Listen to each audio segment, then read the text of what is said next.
everyone, it's Heather. Welcome back to my channel. Today I am going to be talking about the spooky middle grade books that I have recently hauled.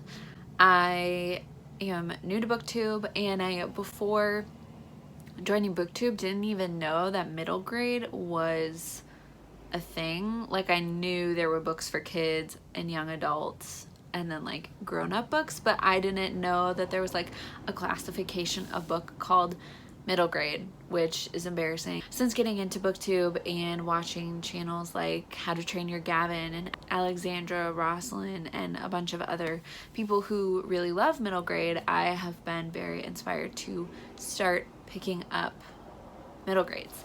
I think that most of these recommendations actually all come from Lexi at Alexandra Rosslyn. I will link her channel down below and the specific video that I got most of these recommendations from. The first that I will talk about is The House with Chicken Legs by Sophie Anderson. This is a book that I believe is based on Russian folklore.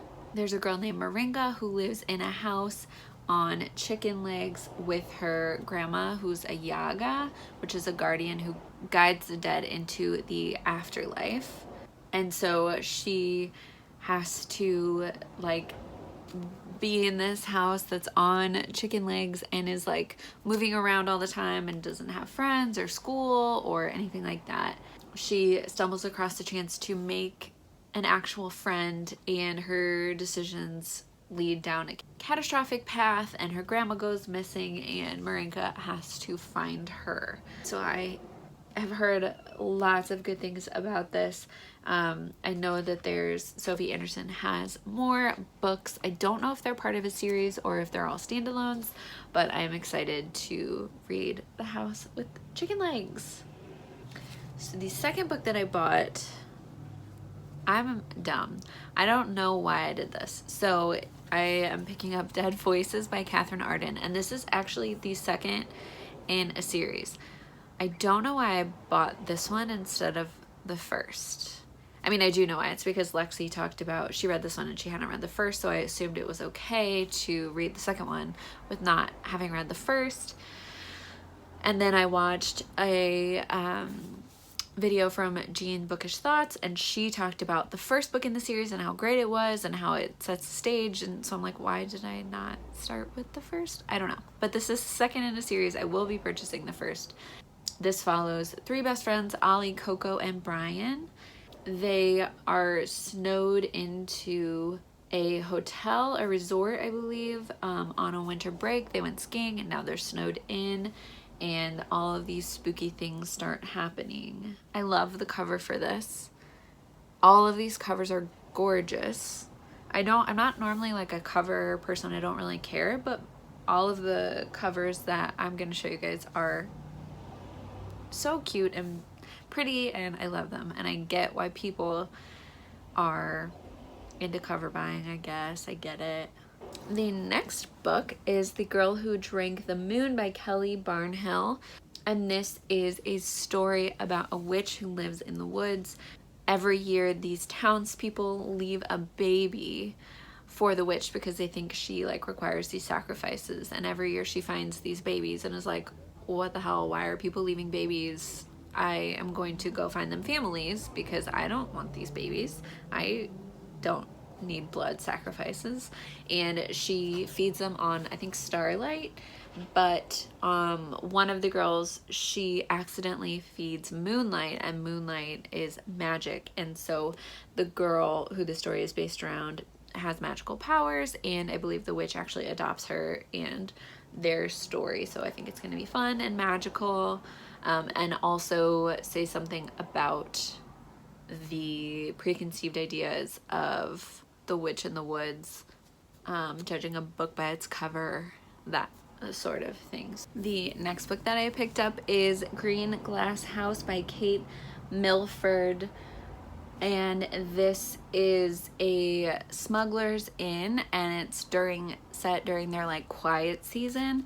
So all of these mysterious guests start arriving, and they all have a secretive story, and Milo, who is I believe the innkeeper's son, has to figure out the clues and like figure out the mystery of this house and how all of the secret guests, what they have to do with the house and what their secrets are. And I apparently have a thing for spooky houses. I mean, obviously I have a thing for spooky houses. I knew that, but it's really coming out strong in this video.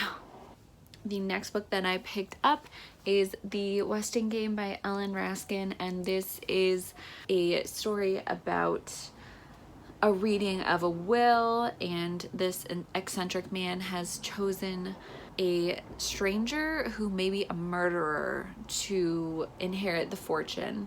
It says, one thing's for sure, Sam Westing may be dead, but that won't stop him from playing one last game. And this reminds me a lot of the Agatha Christie. I mean, there's a lot of books that are based on inheritance and games after people die, but this specifically reminds me of Agatha Christie's, I think it's called A Christmas, like A Murder at Christmas. I don't know, I'll put the cover up here, but I love stories like this, and reading it from a middle grade perspective I think will be really fun. It's super short, it'll be a really quick read, and once again, I love the cover. The next book is The Mystery of Black Hollow Lane by Julia Nobel, and this is about a young girl named Emmy. Her dad has disappeared years ago, and her mom is too busy to take care of her properly, and so she is shipped off to a boarding school called Wellsworth. Before she leaves, she finds a box of medallions in the attic or something that were her dad's, and they have all these strange symbols on them, I believe, and then she gets to her boarding school and she finds these strange symbols all throughout the school. This leads her and her new friends to a secret society within the boarding school, and she thinks it has something to do with her dad's disappearance, and we learn about the Black Hollow Lane is the secret society.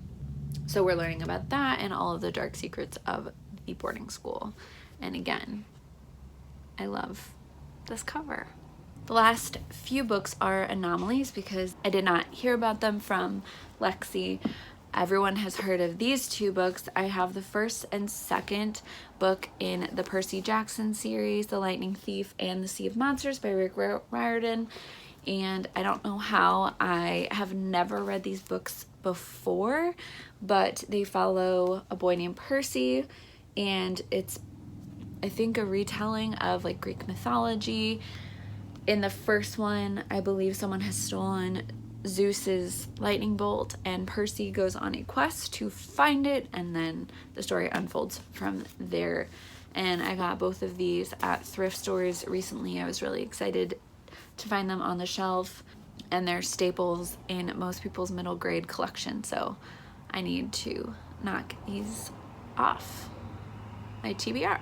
And then the last book I had not heard of, but again, I was in a thrift store and I saw it and it reminded me of Lemony Snicket, so I picked it up, and that is the Spiderwick Chronicles, Book 1, The Field Guide. I know nothing about this, and on the back where there should be the description, there's a leaf over the description that says, "Go away, close the book, put it down, do not look." And I mean, I'm assuming that this intentionally is giving off Lemony Snicket vibes, and I love the Lemony Snicket books. It looks like 3 siblings that have some sort of unfortunate events happening to them. There's a cute little map. Yeah, I think this just looks fun and a little spooky, and I'm excited to read it. And I love when books have little like side illustrations, not necessarily full page. How cute. These are all of the middle grade books that I have found in the last month. If you have any more recommendations, I'm on middle grade like tear ever since reading Nevermore.